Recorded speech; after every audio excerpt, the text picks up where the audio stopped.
والدین کے وصال کے بعد بھی کچھ ان کے حقوق اولاد پر باقی رہ جاتے ہیں۔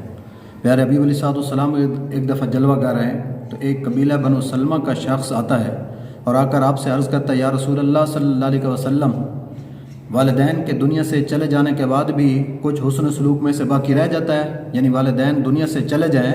تو پھر بھی کچھ ہمارے ذمہ ہے کہ ہم وہ کام کریں، ان کے ساتھ حسن سلوک کے اندر شمار ہو۔ تو نبی علیہ السلام نے فرمایا ہاں، پہلی چیز آپ نے بیان فرمایا الصلاۃ علیہما، کہ جب وہ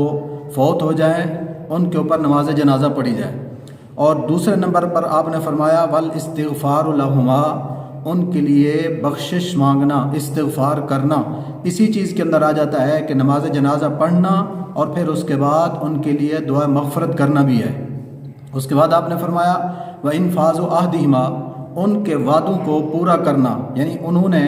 جو کسی کے ساتھ وعدے کیے ہوئے تھے لوگوں کے ساتھ اور وہ خود پورے ابھی نہ کر سکے تھے، ان کی موت آ گئی، وہ دنیا سے چلے گئے، تو تم نے ان وعدوں کو پورا کرنا ہے۔